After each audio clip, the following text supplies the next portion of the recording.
Good evening class 8। আগের দিন দেখো তোমাদের প্রথম অনুচ্ছেদটা হয়েছিল পুণ্যাত্মা রামমোহনের। আজকে সেকেন্ড অনুচ্ছেদটা দেখো, আজকে বাকি পুরোটাই পড়িয়ে দেবো।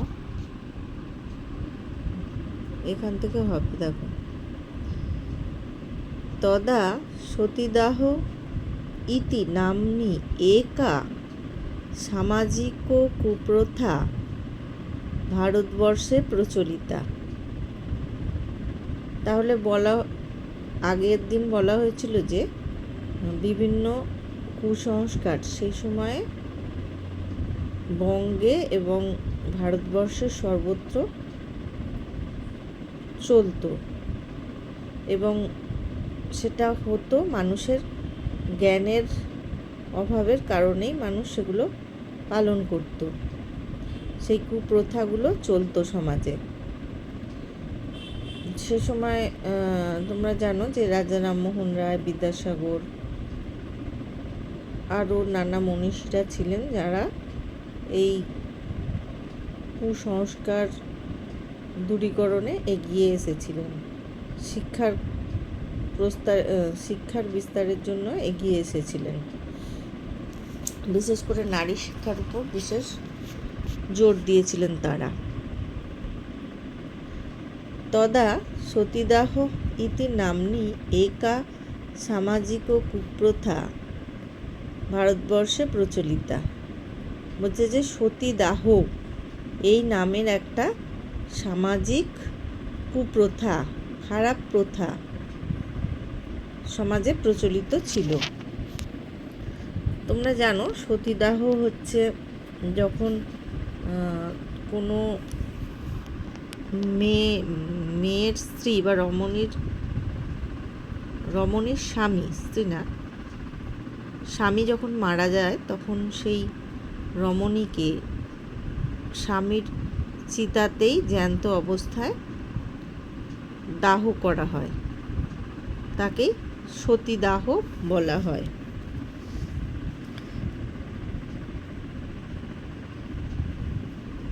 তো সেই প্রথাটা সেই সময় প্রচলিত ছিল। স্বার্থপরা জনাহা মৃত পতিনা সহ মৃতস্য স্ত্রিয়ং প্রায়শ দগ্ধং কুর্বন্তি স্ম। বলছে স্বার্থপর লোকেরা, সমাজের যে সকল স্বার্থপর মানুষেরা ছিল তারা কি করত, সেই মৃত স্বামীর সঙ্গে স্ত্রীকেও সেই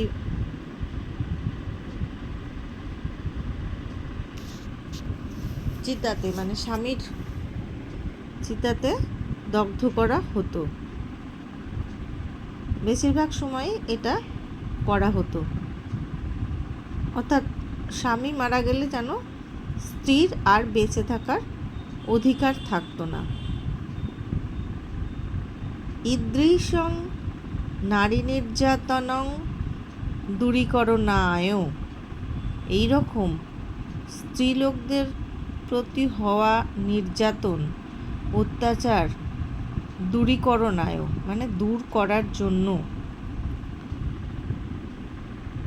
উইলিয়াম বেন্টিঙ্ক মহোদয়েন সহ রামমোহনস্য চেষ্টা প্রশংসনীয়া। বলছে যে এইরকম নারীদের যে অত্যাচার হতো তা দূর করার জন্য রাজা রামমোহন রায় লর্ড উইলিয়াম বেন্টিঙ্কের সহায়তায় এটা দূর করার চেষ্টা করেছিলেন এবং তার এই কাজটা প্রশংসনীয়। তো সতীদাহ প্রথাং কুপ্রথাম ইতি বদত স্ম। তারা অর্থাৎ ওই রাজা রামমোহন রায় এবং উইলিয়াম বেন্টিঙ্ক, তারা দুজনে কি মনে করতেন যে এই কুপ্রথাটা, তারা এই সতীদাহ প্রথাকে কুপ্রথা এইরকম বলতেন। তয়ঃ প্রযত্নেন, তাদের দুজনের প্রচেষ্টার দ্বারা। তয়ঃ মানে হচ্ছে তাদের দুজনের, তৎশব্দের ষষ্ঠীর দ্বিবচন। তয়ঃ প্রযত্নেন, তাদের প্রচেষ্টার দ্বারা, সতীদাহ প্রথা অস্মাকম দেশাৎ দূরম অপগতা, আমাদের দেশ থেকে তাদের প্রচেষ্টাতেই সতীদাহ প্রথা দূর হয়েছে। দেখো এই যে দূরম অপগতা, এটা সন্ধি করা রয়েছে, দূরম যুক্ত অপগতা, দূরম পগতা। দেশীয় পণ্ডিতৈ সহ তস্য তীব্র মতানৈক্যমপি ভবতি স্ম, আমাদের যে দেশীয় পণ্ডিতরা ছিলেন তারাই তো বেশিরভাগ সময় সমাজের বিধান দিতেন। তো সেই তাদের সাথে রাজা রামমোহন রায়ের মতবিরোধ ঘটেছিল। এই কারণে তারা হয়তো সেটাকে চাইতেন যেন এই প্রথাটা চলতে থাকুক, কিন্তু রাজা রামমোহন রায় প্রচেষ্টা করে তার প্রচেষ্টার দ্বারা এটা তিনি দূর করেছিলেন। কর্তব্য কঠোর ন্যায়নিষ্ঠ দৃঢ়চিত্ত রামমোহন কদাপি ন বিচলিত অভবৎ, বলছে যে কর্তব্য কঠোর মানে কর্তব্যে তিনি কঠিন বা অবিচল, তার যা কর্তব্য সেগুলো তিনি মেনে চলতেন, পালন করতেন।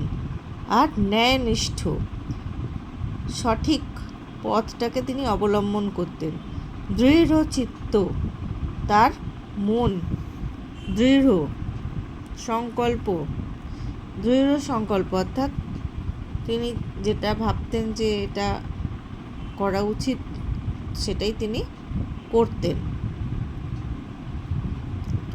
রামমোহনও এইরকম রামমোহন কখনো কদাপি ন, কখনোই বিচলিত অভবৎ, কখনোই তিনি বিচলিত হননি। এই যে কাজগুলো করতে গিয়ে কখনোই তার মন চঞ্চল হয়নি, তিনি তার লক্ষ্যে স্থির থাকতেন। ইদৃগেব পুণ্যাত্মা পুরুষ, এইরকম পুণ্যাত্মা পুরুষ অস্মিন দেশে জাতঃ, এই দেশে জন্মগ্রহণ করেছিলেন। 27 সেপ্টেম্বর 1833 খ্রিস্টাব্দে গ্রেট ব্রিটেনস্থ ব্রিস্টল শহরে অয়ম মহাপুরুষ পরলোক গমনম অকরৎ। আচ্ছা দেখো কোথায় তিনি পরলোক গমন করেন অর্থাৎ মারা যান, কোন জায়গায় এবং কত সালে সেটা বলছে এখানে। বলছে 27 সেপ্টেম্বর